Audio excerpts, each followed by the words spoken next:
e a outra é palito. Porque nós trabalhamos com compartilhamento, com construção, amiga, por isso.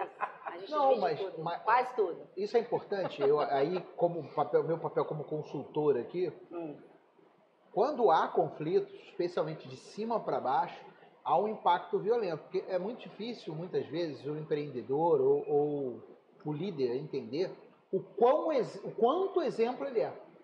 Exatamente. Então, muitas vezes, eu, por exemplo, tenho uma história maravilhosa de uma moça que era líder do restaurante. Na verdade, ela não vivia a operação 24 horas por dia, mas estava sempre lá. E que, por motivos dela, ela chegava muito calada e ficava lá quietinha no salão. A equipe estava com medo dela. Um negócio incrível, rapaz. Você precisa de... Sei quem é. Também não. Ficava lá, menina. Você...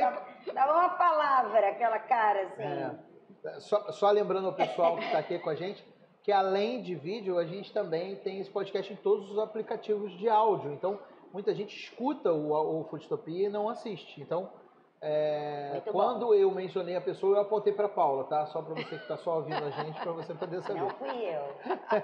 Não fui eu. Mas eu acho essa mediação de conflitos genial.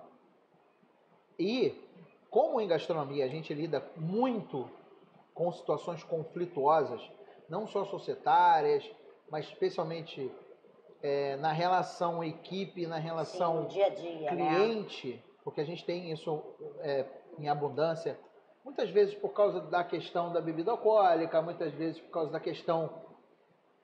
E aí eu vou falar um negócio meio polêmico aqui, eu até escrevi um artigo uma vez para o Fluminense, muitos anos atrás, falando sobre isso. O brasileiro ainda é um cliente ruim, e eu estou me incluindo. Melhora.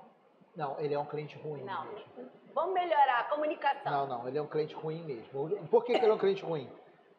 Eu concordo com você no conteúdo, mas a palavra é mal acostumada. Ele não é mau costume, é herança de uma sociedade que era muito patriarcal, que era escravocrata até outro dia, e a gente não olha o prestador de serviço ainda como um prestador de serviço, mas como serviçal. Sim, e então, verdade. Quem nasce para servir, que é o caso de muita gente que trabalha com o ser humano, para quem trabalha em gastronomia, hotelaria, hospitalidade no geral, a pessoa normalmente tem uma vocação por servir, ela acaba tendo um problema com isso, porque muitas vezes, em muitos momentos, eu acho que está melhorando muito, tá?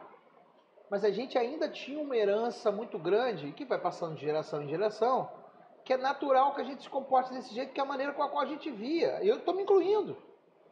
Sim. Então ele é um cliente ruim por isso, não por conta dele, por culpa dele, mas por uma perpetuação cultural. Então, nesse ponto que eu já pensei assim, que era ruim. Mas aí a gente tem uma analogia, não é diferente com o advogado. O advogado também sofre isso, essa forma de tratamento. Eu acho que o prestador de serviço, de uma forma geral, sofre isso, porque o brasileiro foi mal acostumado sociologicamente, né, a tratar dessa forma. Eu tô pagando, é o famoso eu tô pagando. E assim, você falou, porque né, contratou e tal. Você tem N, né, tics no checklist de problemas que dão com o cliente. É na hora da reserva, é na hora que vem o prato, aquele famoso comeu tudo e diz que tá ruim. Aí você diz, mas comeu tudo e tá ruim? Como é que pode isso? Aí você faz o quê? Não, tudo bem, tá tudo ótimo. E quando você fala, tá tudo bem, tá tudo ótimo, vai pagar, o cara ainda assim. Mas o que é que na verdade, e aí a gente enquanto mediador diz, na verdade, é que ele não teve um bom dia, ou ele tá com algum problema e ele tá descontando na gente. Então, deixa aí, vai embora. Essa semana aconteceu isso lá no restaurante. Uma cliente que mal falou bom dia comigo quando eu cheguei, me apresentei dizendo que eu era dona do restaurante, maltratou os meus garçons. Ela estava com eram três. Uma estava assim, duas estavam ok. Duas pagaram 10%, mas não quis pagar. E comeu a comida toda e disse que a comida não estava boa e tal. E aí o meu garçom ficou muito chateado, porque eu disse assim, olha só. Natural, vive daquilo. Não é com você, não pessoaliza, é dela, ela não devia estar num bom dia, ela deve ter tido um problema e ela encontrou você para Cristo hoje. Então não transforma isso no seu bad day. Ok, entendeu? Eu concordo com você, mas de forma geral, eu acho que alguns prestadores de serviço sofrem um pouco mais do que o advogado. Sim. O teu cliente, você enquanto advogado, o seu cliente sabe o seu nome. Não, eu entendo o que ele quer dizer. Muito difícil alguém estar sendo servido, por exemplo. Eu tenho o hábito de quando eu me sento para comer num restaurante ou num bar, eu perguntar o nome da pessoa que está me servindo. Sim. Oi, boa tarde, qual é o seu nome? Porque as pessoas falam, ô moço, ô moça, ô...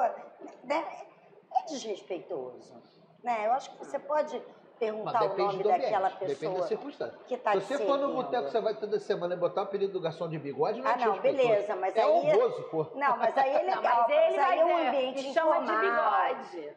Não, mas aí eu acho que ok. Mas se você vai para jantar e você pretende vivenciar uma experiência naquele restaurante, eu acho bacana você sentar e perguntar o nome daquela pessoa, daquele profissional que vai te servir. Olhar ele no rosto, agradecer. Olhar no rosto, agradecer. A pessoa se sente legitimada. A pessoa, quando está te servindo, você pergunta o nome dela. Não, e o Carnegie Day fala sobre isso. Que Lincoln tinha o cuidado de perguntar, né, para os seus eleitores qual era o nome de cada um. E ele lembrava. É claro que nem todos nós vamos lembrar. Mas era um cuidado, era um acolhimento. E o tratamento é outro, a gente está quase você percebe, né? Mas que o só o fato gesto, é outro. A pessoa diz assim, a pessoa olhou para mim, a pessoa teve um cuidado comigo. Eu vou te servir com gratidão. Então, isso também é um aculturamento. É igual a mediação. A mediação é uma quebra de paradigma e é uma nova cultura. A gente está se transformando. Porque como a gente quer ter um bom serviço, a gente também tem que se transformar. E aí os conflitos são inerentes a essas relações. Se a gente pensar, quando a gente já acorda com conflito com a gente, de o que eu vou fazer hoje, o que eu não vou fazer, qual a roupa que eu vou vestir, qual a roupa que eu não vou vestir, se eu uso maquiagem, se eu não uso, se eu faço a barba, se eu não faço. O conflito já começa com a gente, ao amanhecer. Você faz barba, Paulo? Não, mas o marido faz. Aí o marido começa, faço, não faço, faço. Aí eu digo, não faz não, tá bom, é home office. Tipo isso. Mediador. Ou não, ou você também pode fazer. Aí você não passa a ser mediador, você passa a ser um mediador caetanesco. Você pode ir lá ou não, ou sim, depende do... Né? Várias possibilidades. Várias. Mas, cara, como é que vocês foram parar em mediação? Eu queria muito escutar a história de duas pessoas que se especializaram em certa medida em mediação e, de repente, aportaram nesse troço. Claro que você pode. Eu tô comendo. Você é dona do podcast, querida. Eu era advogada de família na área de contencioso. Para quem não sabe, contencioso é briga. E eu sempre fui muito boa de fazer acordo. Eu sempre fui uma pessoa que naturalmente era mediadora. Era.